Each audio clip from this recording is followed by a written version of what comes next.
My name is Matt Charney, and I am the managing editor of recruitingvogs.com, and that's where you can find us on Twitter. And I am very excited to introduce today's panelists about digital interviewing and candidate experience. Obviously, candidate experience has been a topic we've been talking about and focusing on in recruiting for quite some time. But obviously, with the advent of digital interviews, we're given a very powerful new tool and technology to help enable organizations and employers of all sizes to really make a substantial difference when it comes to candidate experience. So we'll be talking a little bit about how those two trends correlate and what you actually need to know from the people who know it in order to do it right at your organization. So without further ado, I am going to let our panelists introduce themselves, starting off with our benevolent sponsor and a man who is at the helm of one of the top digital interviewing technologies in the market today, and that's David Whelan, who is the CEO of RIVS. David, welcome. Thanks, Matt. Hi, everybody. Again, David Whelan here. I'm the CEO of RIVS. And RIVS is an online software platform that allows companies to easily add one-way pre-recorded and live video interviews to the hiring process. Corporations like DirecTV, Chicago Public Schools, CareerBuilder, Monster, etc. Take advantage of our platform to gain significantly higher quality insights into their candidates faster than they ever could before. RIVS was started a couple years ago out of some frustrations at my last company, where we realized our hiring process was really slow and pretty inefficient, as well as the quality of candidates coming through just was not that great. We had a bit of a light bulb moment one day when we were conducting phone screens about a month and a half after we actually posted the job, and we said, you know what, this is the most important part of this process for us, for this role. Why don't we make this the first piece and try to automate it as much as possible? So that's when we built the first version of RIVS many years ago, and it's now blossomed today to be, as you mentioned, one of the top digital interview providers on the market. So thanks for having us. Yeah, great, and thank you for joining us. Next, the man who needs no introduction, but he will give a brief one anyway, is Jerry Crispin, who is the Chief Navigator of Career Crossroads, as well as one of the founders of the Candidate Experience Awards. Welcome, Jerry.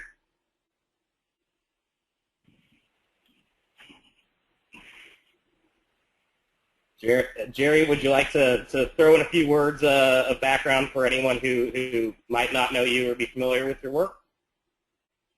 Jerry, you might need to enter the audio. I think Jerry's still muted. Yeah. No, I think Jerry's muted. Well, that's the first time that Jerry has ever been muted, so.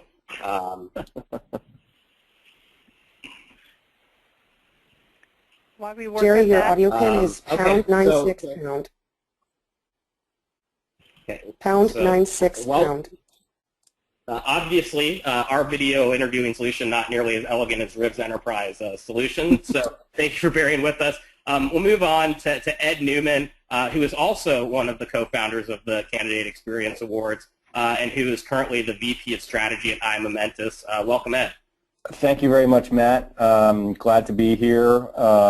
As you suggested, currently VP of Strategy for iMomentous, and one of the founding board members of the Talent Board and the Candidate Experience Awards. I've been in the recruiting field, HR, recruiting, talent technology, for about 30 years. So sort of grew up with all of the technology that supports recruiting and all of its evolutions. And you know, one of the reasons for the Candidate Experience Awards was because we've come so far in the technology, yet we still have so far to go in terms of how we leverage that to create a better candidate experience. We focused very specifically on our internal recruiting function and efficiencies, and very little of the work over the last couple of decades has been focused on the candidate experience, although the last 5-6 years there's been a pretty big movement, and very pleased to see how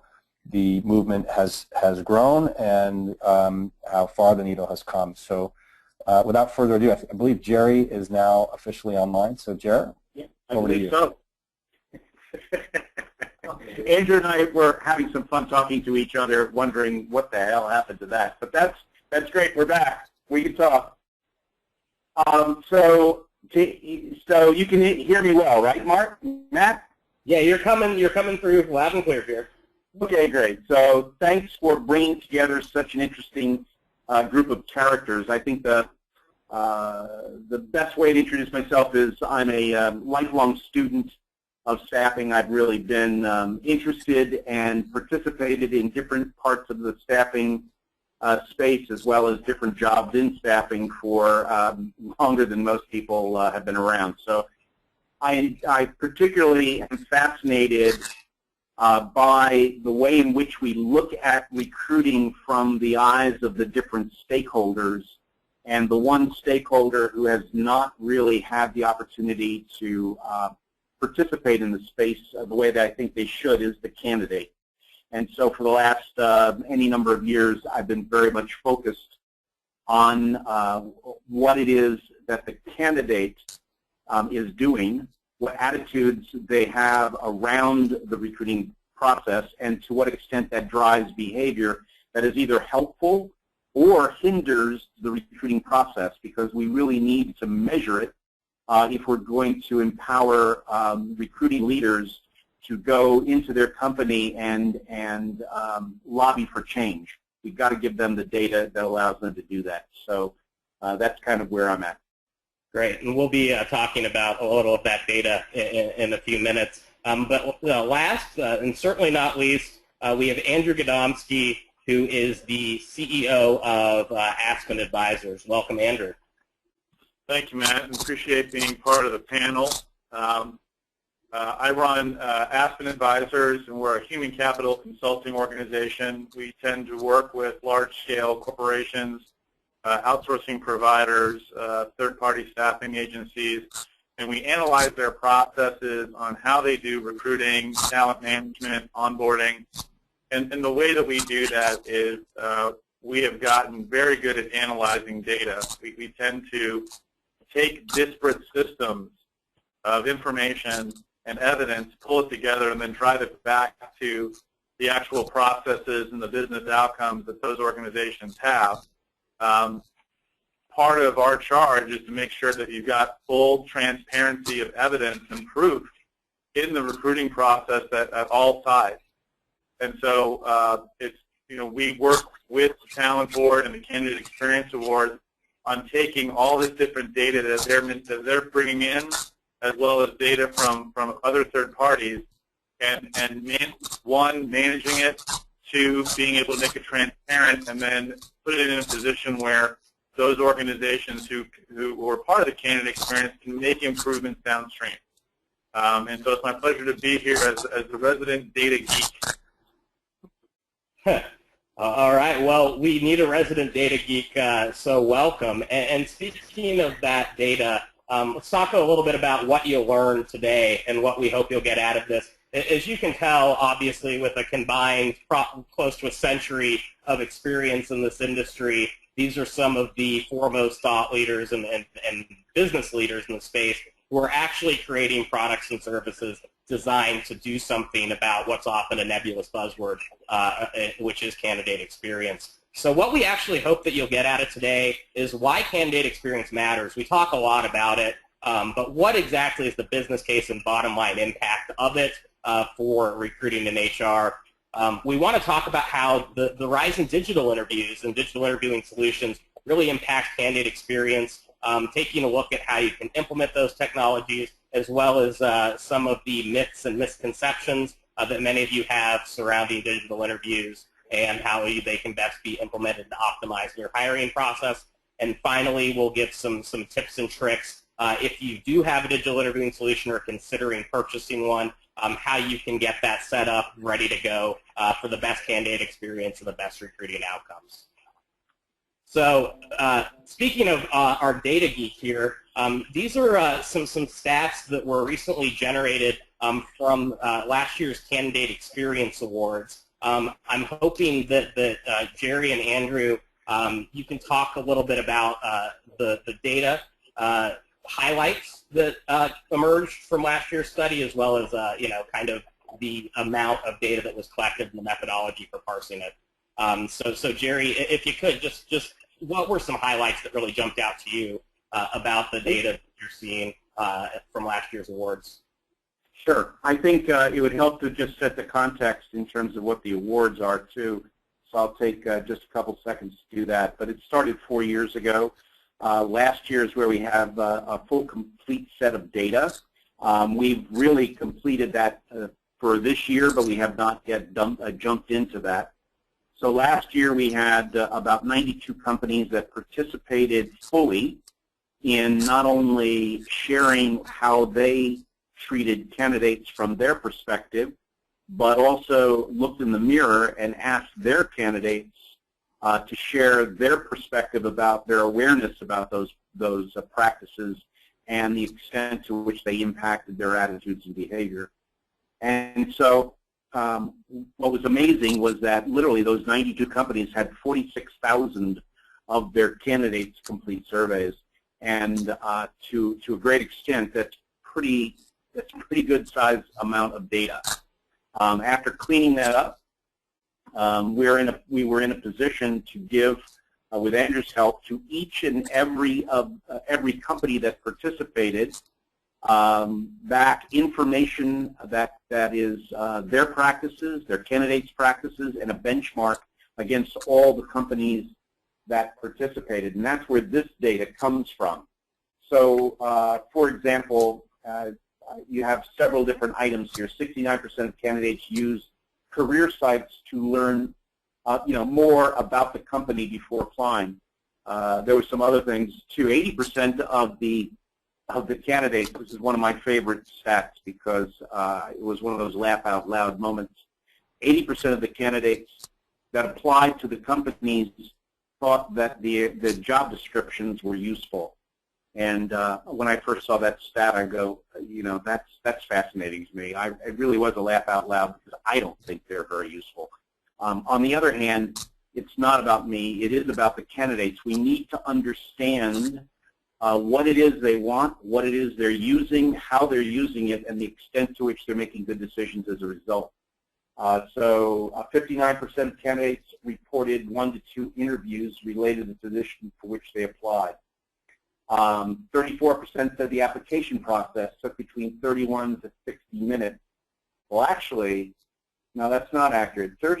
About a third said it was 31 to, it was 15 to 30. Yeah, it was 15 to 30, and another third, yeah, it's 31 to 60. Okay. Yeah. So from 2/3 to 60 minutes or less. Yeah, to me, it's an extraordinary amounts of information. Now, the question is, did the amount of time it takes in an application actually impact attitude and or their behavior in terms of whether they would reapply or whether you could convert them? And so far, the data is suggesting that the amount of time taken in an application is not in and of itself correlated to whether or not somebody will then take a negative action or a positive action. But it's the kind of information that's asked in the application that impacts significantly how people are positive or negative. So down the road, as we have a conversation here, I think it's going to be important to talk not just about what the demographics are, but whether or not it impacts the behavior and attitudes of the candidates themselves. And that is that's kind of an ongoing process in which we're asking the data last year and now again this year that information. And I'll end with the fact that we closed on Friday the period in which we had now over 140, I think it was, Andrew, about 140 companies, about a 50% increase from last year, participate. And we now have, as of Friday, 94,000 additional completed resumes to look at. So that's pretty interesting stuff. Surveys, right? That certainly defines big data, I guess. So thank you for walking us through that. And I want to move on, obviously, now to the conversation part of the component and pick your guys' brains.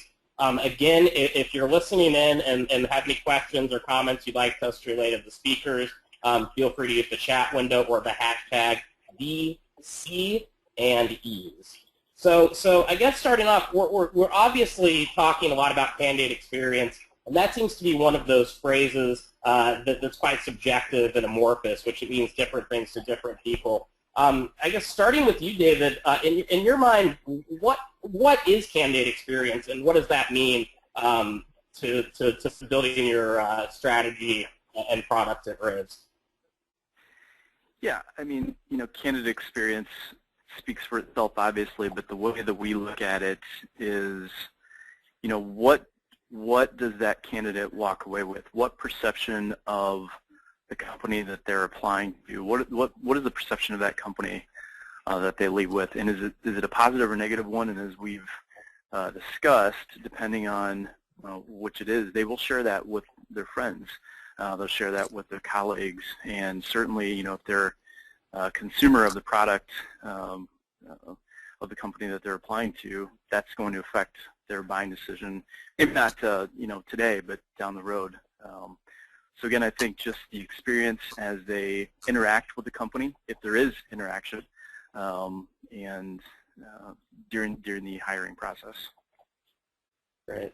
And Ed, knowing that you obviously keep a close watch on some of these trends, there's a lot of talk about there, things like a candidate bill of rights, all the way to creating automated responses and systems.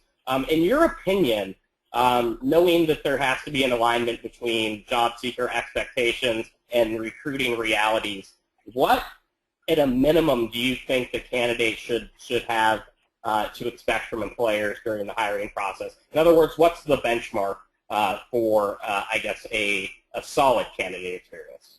Sure. First of all, candidate experience, quite frankly, is the employer brand, pre-hire. So it's whatever candidate's experience and what their perception is of a company, that's what makes up your brand that's out there. So what I found surprising from the three, and this is our fourth year running the awards, is that candidates don't really set the bar all that high. I mean, they are looking for, and as Jerry suggested, it's not necessarily the length of time, it's not necessarily the number of interviews, because sometimes that can be sometimes overwhelming, but it's really relevance. So the activities being relevant, not repetitive. So you don't want to have a candidate answering the same question 5 times on an application form or application process, or even in an interview scenario. And they want feedback. They want timely feedback. Those two things: relevant activity, so that they feel that what the time they're investing is meaningful, and then to be kept up to date, and have, even if being kept up to date means being told we're not interested right now. Those two things are really sort of the bar that needs to be set. Sure. And I guess to quantify. Oh, sorry, Jerry. Go ahead. Yeah, I just wanted to add 2 things to that the conversation I've heard so far. And one is when we look at the issue around candidate experience, the first word is candidate, and there is a history, if you will, of us thinking about candidates only as the people that we hire. And especially if you start confronting employers around and recruiters around who is it that you actually learn from, they're learning from the finalists and the person who they hired. And it really is every person who you touch in that recruiting process from the beginning. So it's the people that you do not hire that is increasing in number and increasing in power to have an impact if we affect their attitudes and then their behaviors downstream. And so I just want to make a strong point that when we looked at the candidate experience, we're really looking at everyone who comes and researches your company, applies to your company, gets engaged in some kind of interview or screening process, all the way through onboarding, and that I think is a critical issue. The other is the relevance point that I absolutely agree with Ed's comment. And one of the relevance points, one of the practices that has constantly come up is the extent to which a candidate, when they apply or when they're interviewed or when they are reviewing the interview day, feels that they have had the opportunity to fully get up to bat and swing, to fully talk about the things that they think were relevant for them to compete for that job, in addition to the things that you, the employer, think are relevant. So when you can do both, when you can answer the question, did you have the ability to present the skills and talent that you have during an interview, when they answer that yes, they are tending positive both in attitude and in behavior. And when they do not feel that that's happened, they definitely turn negative. And so I think that becomes one of the benchmark floors in terms of a practice that I think corporations need to address. Yeah, this is Matt, Andrew. Let me jump in on that.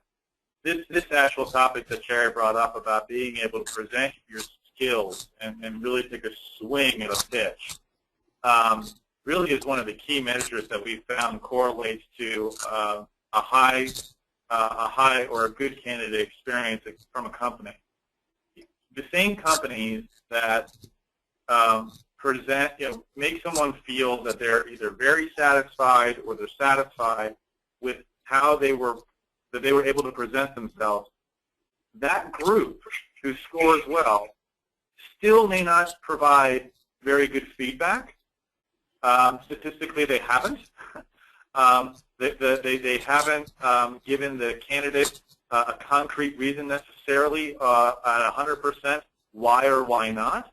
The processes have been across the board in terms of interviews and so on, but this point of getting to bat really is a leading indicator of good candidate experience.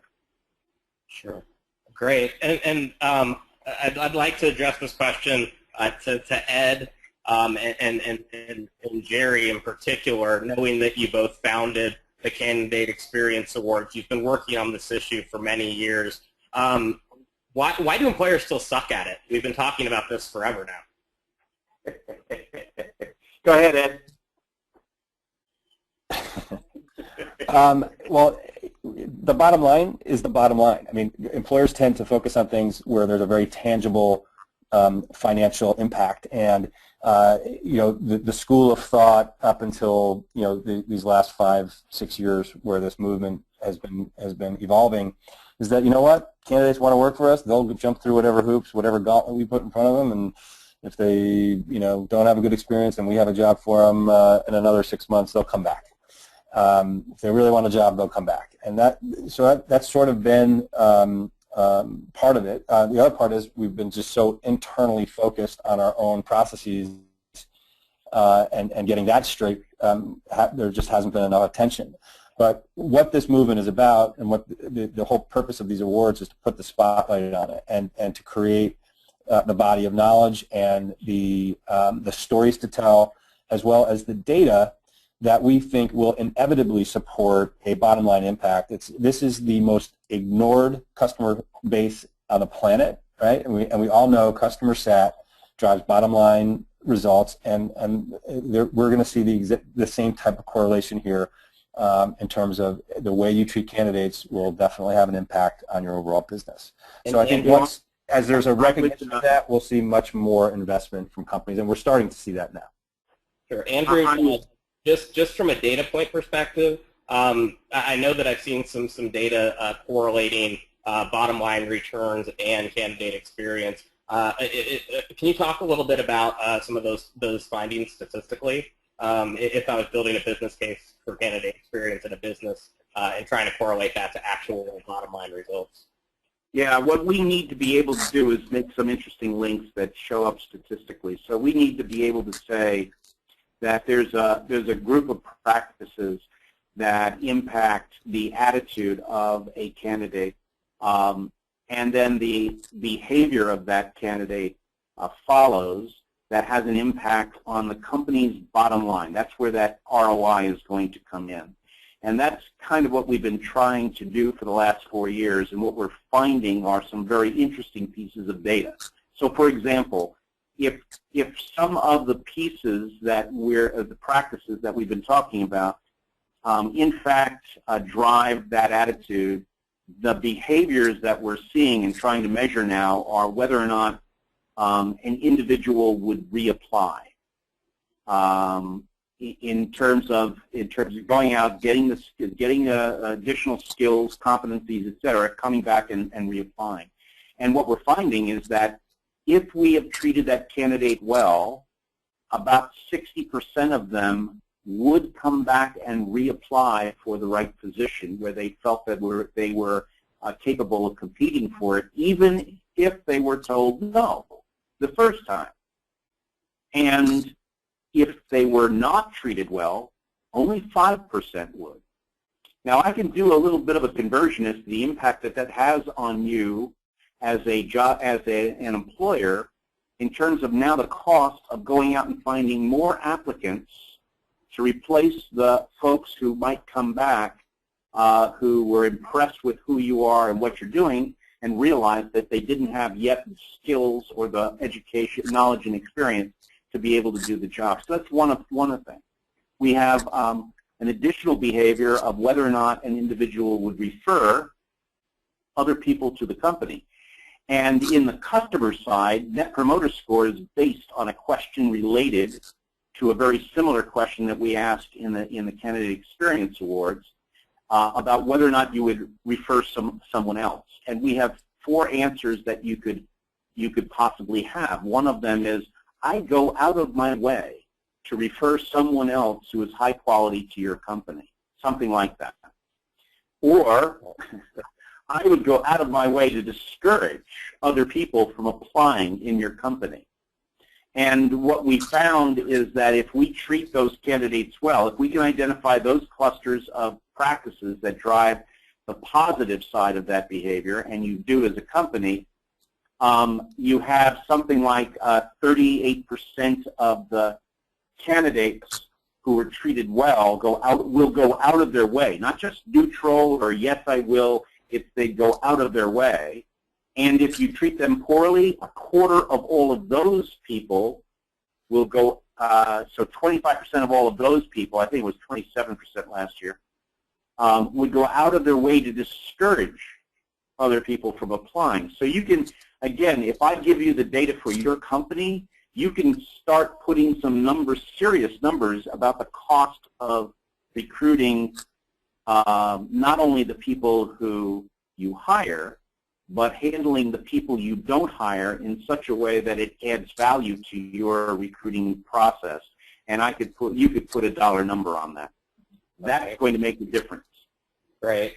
All awesome data. Again, lots of great information. I encourage anyone to ask any questions in the box or using the hashtag of VCNDs. I want to move on from kind of the applicant and process to one of the most important elements that was mentioned in the highlights, which is obviously the interview. I think the interview often tends to get overlooked, beyond the black hole that we generally associate with, as being a really critical driver of a candidate experience. And there are some solutions, obviously, that are emerging to help deliver better interviewing experiences to get that ROI and impact the bottom line results that we just talked about. So with that, I wanted to turn it over to David.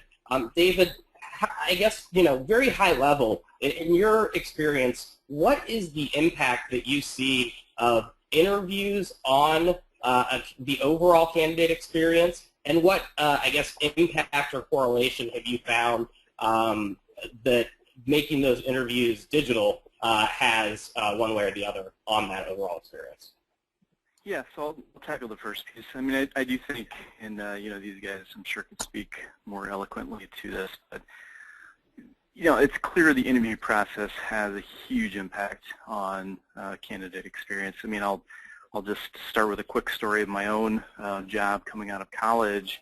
I you know, I was over in South Bend, Indiana, applying to jobs in Chicago, and I finally found the company that I thought I'd really like to work for. Had 7 interviews with the same sort of level of folks, and those are all considered second-round interviews. And I literally, or excuse me, so yeah, 5 of them were considered second-round interviews. Literally the same questions from the same people who were mostly doing their jobs at the same time that they were interviewing me. And I thought to myself, wow, you know, it would be great if, you know, they could just all sit down and interview me at once, or, you know, actually review the notes of the person, or at least just pay attention to me as we're interviewing. But it was not that way, and you know, I really kind of left that with a bad taste in my mouth. I ended up taking the job, but I didn't stay very long there. And I think, you know, that same sort of, I think lack of respect is probably the term that I would use, you know, was found throughout the company. So I think that that is actually what you guys mentioned earlier as a an indicating factor for how the company actually operates. You know, candidates get that too, right? When it comes to digital interviews, I think there are 2 things really to think about, right? When we talk about the pre-recorded or the one-way interviews, we often get the question, isn't this impersonal? You know, why don't people want to speak with me over the phone? Well, you know, the answer is they do, but they just don't always have the time, right? Especially when you're dealing with hundreds and potentially thousands of candidates for one role. And with the one-way interviews, this is really a chance for candidates to tell their story in a way that it's just not possible to do with a resume or cover letter or even a personality assessment. I think when it comes to the live interviews, the live video interviews, going back to my earlier story, it would have been great to have had one live video interview, maybe recorded with their best interviewer and shared across the company versus going in and, you know, driving into Chicago 7 times, essentially the same interview, leaving a pretty bad taste in my mouth at the end of the day. So, you know, I think digital interviews really have a huge role to play here, and I think when used properly and effectively can really impact the candidate experience. So I want to turn the question over to Andrew. Andrew, I know through our conversations, obviously, you're in a good position, which is you are leading a growth business. You're adding headcount. You've obviously have a lot of experience, you know, as a hiring manager and also within the recruitment space. What advice do you have for building an optimal interview process? In other words, if you were to start from scratch to develop a perfect interviewing process that's going to yield the best candidate experience, talk to a little bit about what that looks like. Well, I think the first thing is you know, it's probably escalating it to a point of let's talk about it as an assessment process, and interviews are part of it. So with all the different technologies and the way that we're hiring globally, you need to think about what are the tools that you're going to use to help you with assessment that's going to create a strong candidate experience based on who that candidate or group of candidates is. And I think we've come a long way from the days of let's just have one process and put it everywhere, right? We don't need to do that. Technologies that we use every day enable us to have variety and get to assessment that's appropriate. And so if I was to start from scratch, I probably would look at what are the 3 or 4 critical hires in the business that I need to spend more time in assessment and more care because they have a higher return on investment and a higher level of business outcome or impact to the business. For a technology company, that could be engineering or it could be leadership or what have you. If you're a manufacturing company, it could be in safety or it could be in development. If you're a retail organization, it could be customer service. And so you need to look at where the critical roles are, what's the appropriate assessment, and then use technology, you know, and methods that are appropriate for those particular cases. I think that being said, well, then you can use, what you're then doing is being able to pull together the data, good quality data about the individual that you're going to have a conversation with. And now the opportunity, I think, is to have a quality conversation with individuals And using digital media is an extraordinary way if we can set a standard for how we operate on that platform. So one of the things I would want is the ability to have or offer training to any one of the candidates who's now going to be in a conversation with me and or my recruiters about the assessment data that you've just talked about. That's powerful. Yeah, and Jerry's right. And I think the other thing is you set up these different assessment methodologies that use technology, that use questioning, and digital interviewing goes well beyond this concept of video. It's using the concepts of text, of multiple choice questioning, assessments that can be customized, that can be stored. All those things need to be leveraged. But you also have to communicate to the candidate up front what these processes are and why they're helpful for not only the company, but for them. What advantages does it give them? You know, the retail organizations are really struggling with this. The fast food chains of the world. The only way a lot of these people have access to the internet who show up at these jobs is a mobile device. That's their way to get to communicate. And next thing you know, it's like, well, we want to do this kind of assessment, this kind of interviewing, blah, blah, blah. Well, there may not be a mobile solution that's available, or maybe there is only certain mobile solutions that are available that help you get the data and get the assessment that you need. So the long-winded response, or the short response, Matt, is take a lot of care in the 3 or 4 different types of jobs you have to get a hold of, and have different types of assessment methodologies that make sense. Okay, great. And so I guess kind of a final question here, and I'll turn this to Ed. Ed, I guess in your mind, what exactly can organizations do to make sure that their interview process is optimized for candidate experience? In other words, are there any benchmarks or things they can be looking at on an individual company level to help make sure that their processes are aligned and candidate experience is optimal? Well, you could definitely go out and benchmark like crazy on this, and you can ask 100 TA leaders, hey, what's your interview process, and maybe get 110 different answers. The reality is you've got to come up with a best practice for an optimal practice for your own organization, for the types of roles.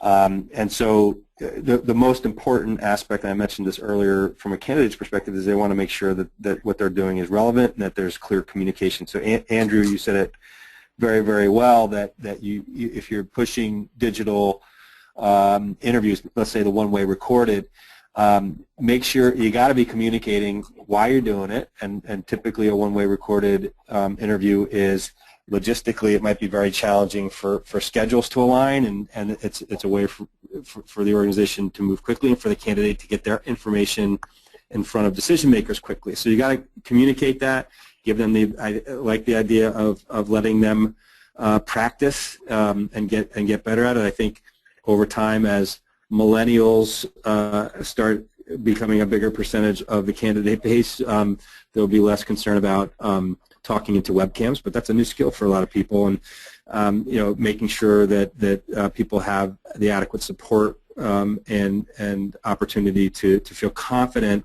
that when they do one of these, that it's going to be their best foot forward. And with respect to the person being personal, I think you could actually argue that a live digital interview is a lot more personal than a phone screen. So it's how you package it, how you communicate it, making sure that the right hand knows what the left hand is doing, because the worst experience for a candidate is when they go through a series of interviews and they're asked the exact same questions over and over again as if they've never provided the response. So I actually do think digital interviewing helps companies minimize that kind of overlap.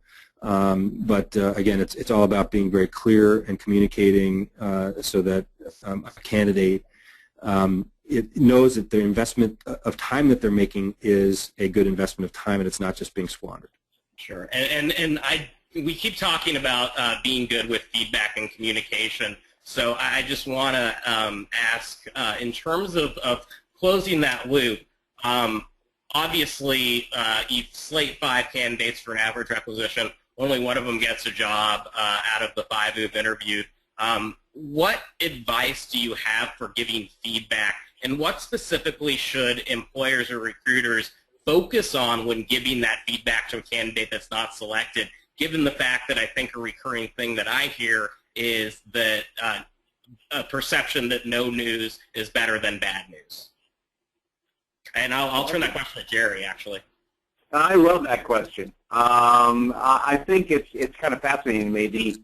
One of the problems is whether or not they want the feedback. So the first issue is to be honest and ask them, do they want feedback? If you're prepared to try and give them some, no matter how small or large it's going to be, they should be fully cognizant that they're looking in the mirror.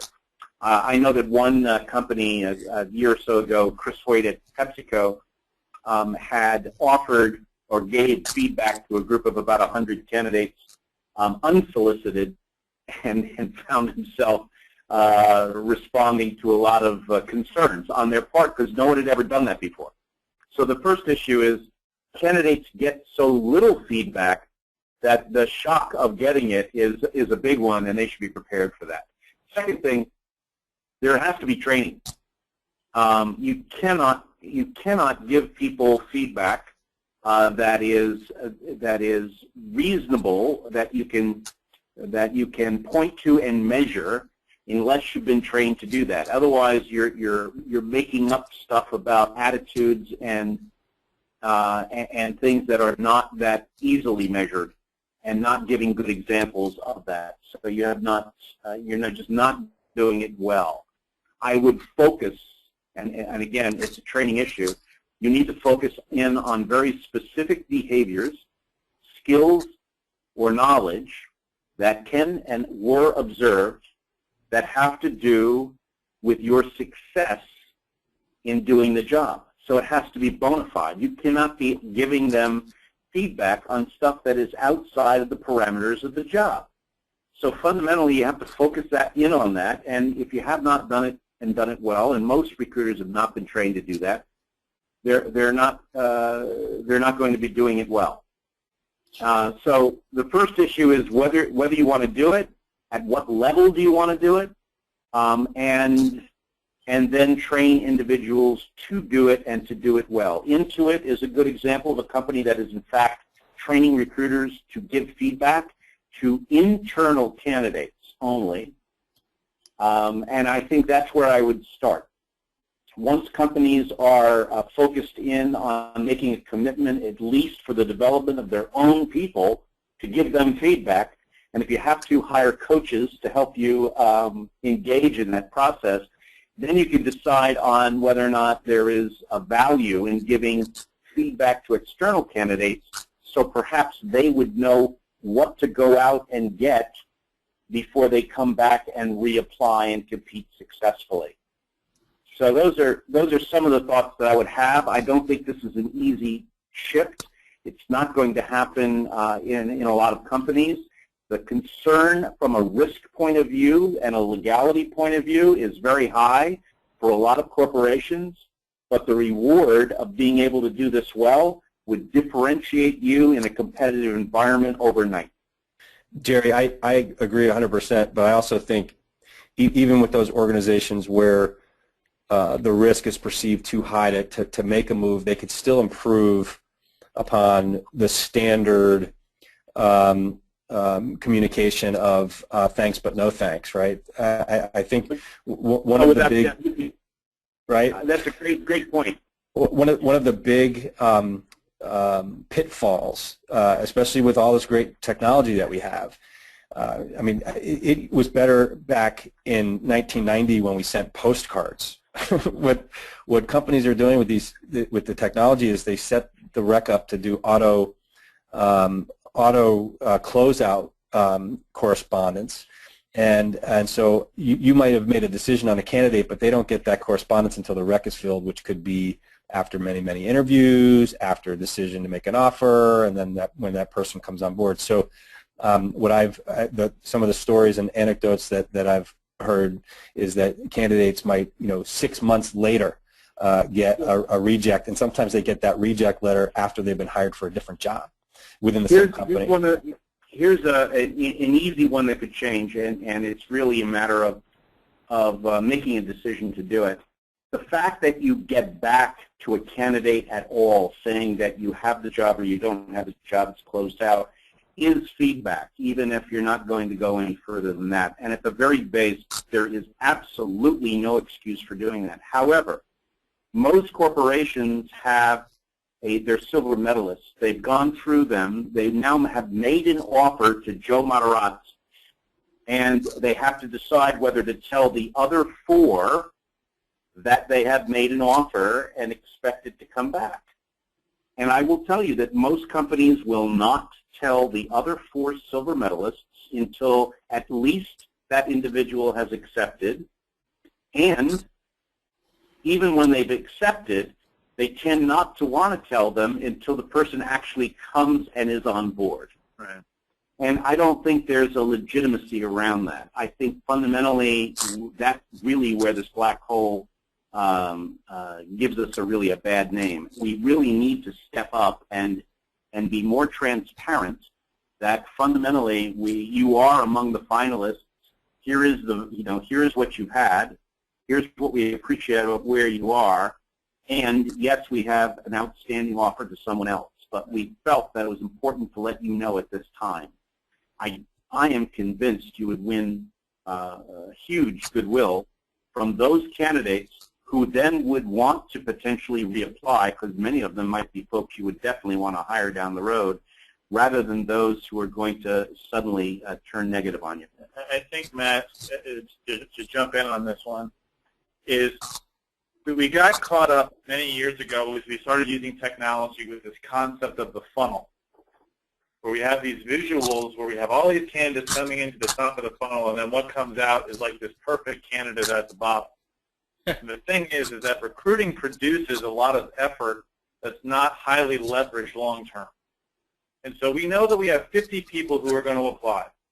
And we know that we're going to tell 49 of them, no thank you. We're going to have 10 people we're going to probably phone screen. And we're going to tell probably 4 or 5 of them, I'm sorry, we're not going to bring you in for an interview. And then of the 4 people we interview, we're going to tell 3 of them no. So if we fundamentally look at our goals and objectives of how we communicate to our stakeholders as business leaders, you say we say these kinds of things more than we say yes. So how are we going to take care to do that? Because one of the chief stakeholders is not just the candidate, it's the candidate that we're turning away. In fact, we do that more than anything else. And I think if we start looking at our behaviors, our data, and our processes with that kind of a lens, any organization that just takes initiative that way and does that exercise is going to be in a much better position than a lot of companies out there who aren't thinking that way. And I think that those are great points. This, in the interest of time, this has been a fascinating conversation. I definitely want to bring it back to the digital interviewing point, and I'm gonna ask this question of David. David, when we talk about setting candidate expectations, training and socializing new technologies and platforms, obviously digital interviewing is still relatively new. It's continuing to move from the margins to the mainstream. What are the best ways to get candidates or even hiring managers comfortable with adopting this new technology in order to get the most out of it? Yeah, that's a great question. I mean, from the candidate perspective, we go to great lengths to help candidates practice, get themselves ready to perform that interview, many, many times. And I would say our counterparts do a very good job of that as well, because we do understand this is new, and it's very new for most people. And as it was mentioned earlier, interviewing in front of a webcam, whether it's two-way or one-way, is a new skill. And I don't think anybody really expects any of the candidates to be excellent at it the very first time. So we go to great lengths to try to educate and train those folks. But I think as well, employers have a responsibility, and this is something that we coach and train during onboarding and sort of ongoing check-in calls with our clients. Just say, hey, listen, what's working, what's not, and we listen to some of the things they've done. We coach them on preparing the candidate prior to the interview. I think it was mentioned earlier, but it's worth reiterating. You really just have to say, this is what the interview process looks like. After you apply, you'll be invited to a one-way video interview, or we're going to reach out to you and talk to you in person, but then potentially invite you to a video interview so that we can share with the rest of our company, or so we have on file your responses.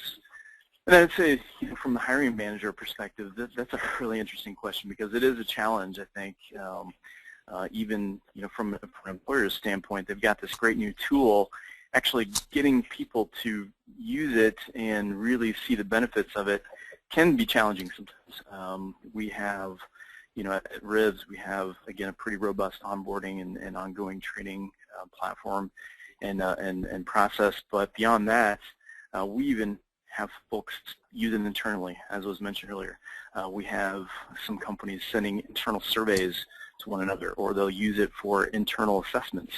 As an example, when one of our clients uses it for testing their onboarding effectiveness. Okay, so at the end of their onboarding process, they'll actually have their folks do a set of video interview questions, and they'll sort of